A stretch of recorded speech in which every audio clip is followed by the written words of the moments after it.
उत्तराखंड में 5 लोकसभा सीट है। गढ़वाल मंडल में टिहरी, पौड़ी और हरिद्वार लोकसभा सीट है, जबकि कुमाऊं मंडल में एकमात्र आरक्षित अल्मोड़ा और नैनीताल उधम सिंह नगर सीट है। 2024 के आम चुनाव की तैयारी देखें तो उत्तराखंड में कांग्रेस एक बार फिर झटका खा सकती है।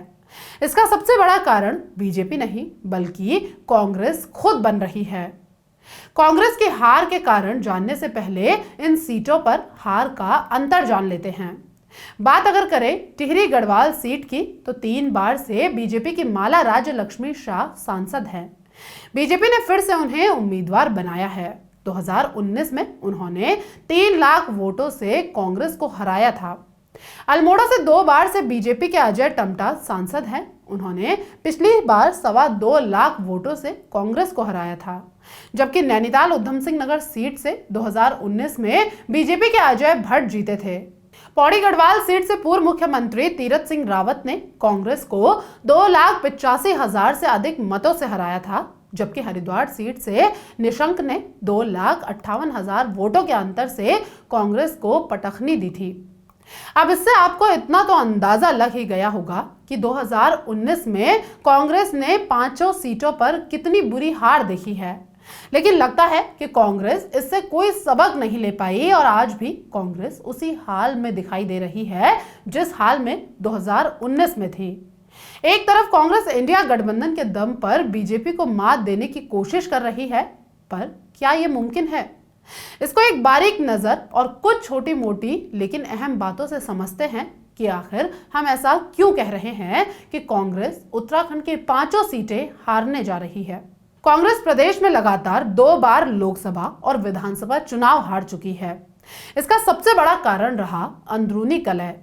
2022 विधानसभा चुनाव में जब लग रहा था कि कांग्रेस चुनाव जीत सकती है और प्रदेश में सरकार बना सकती है, लेकिन ऐसा हुआ नहीं। चुनाव के दौरान पहले टिकट वितरण में चली खींचतान और उसके बाद प्रत्याशियों की सीट बदलना कांग्रेस को भारी पड़ गया। बड़े नेताओं की आपस में अंदरूनी लड़ाई भी इस चुनाव को हारने का कारण बनी। बाकी रही सही कसर एक नेता के मुस्लिम यूनिवर्सिटी बनाने के बयान ने पूरी कर दी। हालांकि पार्टी ने उनके बयान से किनारा किया और उनको पार्टी से हटाया भी गया, लेकिन तब तक देर हो चुकी थी और भाजपा इस बयान को भी भुनाने में कामयाब हो गई। नतीजा ये हुआ कि कांग्रेस को जब लग रहा था वो सत्ता तक पहुंच जाएगी, उसके उलट वो बुरी तरह से चुनाव हार गई। इस हार के बाद समय था कि आगामी 2024 के लोकसभा चुनाव से पहले कांग्रेस पिछली हारों पर मंथन करके आगामी रणनीति बनाती, लेकिन ऐसा होता नहीं दिखाई दे रहा है। बीजेपी कांग्रेस के मुकाबले कई तरह से बढ़त बना चुकी है, चाहे वो प्रत्याशी घोषित करने से लेकर हो या अन्य बूथ लेवल की तैयारी हो।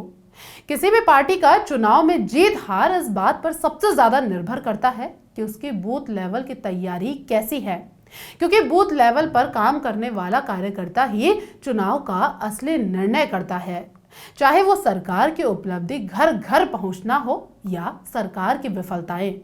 इसलिए ही कहा जाता है कि बूथ जीतो चुनाव जीतो। बूथ लेवल की तैयारियों की बात करें तो कांग्रेस बीजेपी से कोसों दूर है। प्रदेश कांग्रेस अभी तक बूथ लेवल को लेकर कोई ठोस मीटिंग नहीं कर पाई, जहां बीजेपी के सबसे बड़े नेता नरेंद्र मोदी पूरे देश के बीजेपी कार्यकर्ताओं को संबोधित करके उनका उत्साह बढ़ा चुके हैं, जबकि प्रदेश बीजेपी भी बूथ लेवल से लेकर संगठन की कई बार बैठक कर चुके हैं। सोशल मीडिया प्रकोष्ठ की भी बैठक हो चुकी है। कई सीट पर बीजेपी के प्रचार वाहन निकल चुके हैं। कांग्रेस का एक कमजोर पक्ष ये भी है कि युवाओं को जोड़ने में कांग्रेस बीजेपी से काफी पीछे है। एनएसयूआई जो कांग्रेस के छात्र और युवा विंग है, उसमें युवाओं को जोड़ने में नाकाम साबित हो रही है। युवा किसी भी पार्टी की मजबूती में अहम भूमिका निभाते हैं, इस बात को पार्टी के नेता भी स्वीकार करते हैं। कांग्रेस और बीजेपी की तैयारियों में क्या सबसे बड़ा फर्क है, ये इस बात से समझा जा सकता है कि बीजेपी कमजोर जगहों पर भी अपनी पकड़ बनाने के लिए काफी मेहनत करती है, लेकिन कांग्रेस उसके उलट मजबूत किलों में भी आसानी से बीजेपी को सेंधमारी करने देती है। उदाहरण के तौर पर ही देख लें, 2022 के विधानसभा चुनाव में भाजपा ने सबसे ज्यादा सीट हरिद्वार लोकसभा में हारी थी।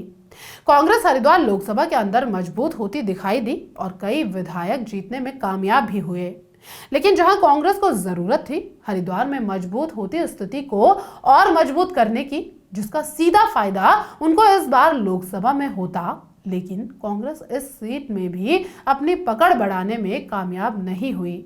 जबकि भाजपा ने हरिद्वार सीट पर विधानसभा चुनाव के बाद ही फोकस करना शुरू कर दिया। बीजेपी ने हरिद्वार में कई बड़े कार्यक्रम किए। अब तक हजारों लोगों को पार्टी में शामिल भी किया गया है। इसमें कांग्रेस सहित कई पार्टियों के नेताओं को बीजेपी अपने पाले में करने में कामयाब हुई। कुल मिलाकर बीजेपी ने विधानसभा चुनाव के बाद से ही हरिद्वार में अपनी कमजोर होती पकड़ को मजबूत करने की कोशिश करना शुरू कर दिया, जबकि कांग्रेस अपने नेताओं को भी पार्टी छोड़ने से नहीं रोक पाई।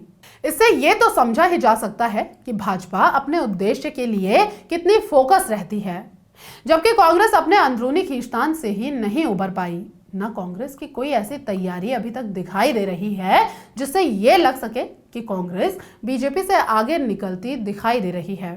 इसका एक कारण है बड़े नेताओं का चुनाव लड़ने से पीछे हटना, क्योंकि अगर बड़े नेता खुलेआम चुनाव लड़ने से मना करते हैं तो इसका असर पार्टी के मनोबल पर भी पड़ता है। बड़े नेताओं के इन बयानों से ये मैसेज भी जाता है कि शायद पार्टी ने पहले ही हार मान ली है। बीजेपी के पास सबसे मजबूत माना जाने वाला संगठन है, जबकि कांग्रेस का संगठन बिखरा हुआ नजर आता है। बात अगर मुद्दों की करें तो कांग्रेस मुद्दों पर सरकार को इस तरह घेरने में भी सफल नहीं होती दिखाई दी जिससे सरकार पर दबाव बन सके। प्रदेश कांग्रेस सिर्फ किसी भी नीति या घटना का विरोध पुतले फूंककर और कुछ प्रेस कॉन्फ्रेंस करने तक ही सीमित हो जाती है। उसमें भी लोगों की संख्या सीमित रहती है, इसलिए उस विरोध का इम्पैक्ट भी इतना नहीं दिखाई देता। जबकि इसके उलट आपको याद होगा कि जब बीजेपी केंद्र में सरकार में नहीं थी तब उनके विरोध प्रदर्शन इतने व्यापक होते थे कि वो सरकार के खिलाफ माहौल बनाने में कामयाब हो जाते थे। 2014 से पहले ही बीजेपी के आप महंगाई के प्रदर्शनों पर ही नजर डाल लें तो आपको समझ आ जाएगा। चाहे अभी हाल ही का बंगाल का संदेश खाली का विरोध ही देख लें, बीजेपी इतनी बुलंद आवाज में सड़कों पर उतरी कि ममता सरकार दबाव में आ गई। पर कांग्रेस ऐसा कुछ करने में भी ज्यादा कामयाब होती नहीं दिखाई देती। कांग्रेस चुनावी मुद्दों को इस तरह से उठाने में इतनी कामयाब नहीं हो पाई। इन सब चीजों से तो यही लगता है कि शायद उत्तराखंड में कांग्रेस फिलहाल भाजपा को टक्कर दे भी पाएगी या नहीं, या फिर भाजपा तीसरी बार कांग्रेस को झटका देने में आसानी से कामयाब हो पाएगी। अगर कांग्रेस इसी तरह आपसी कला में उलझी रही और समय से बूथ लेवल पर मैनेजमेंट नहीं कर पाई तो भाजपा को उत्तराखंड में हैट्रिक लगाने से नहीं रोक पाएगी। फिलहाल इस वीडियो में बस इतना ही। आपके इस खबर पर क्या राय है हमें कमेंट सेक्शन में जरूर बताएं। अगर आपको हमारा ये वीडियो पसंद आए तो इसे लाइक करें, सब्सक्राइब करें और शेयर करना ना भूलें। चैनल को ज्वाइन करके आप हमें सपोर्ट भी कर सकते हैं। नमस्कार।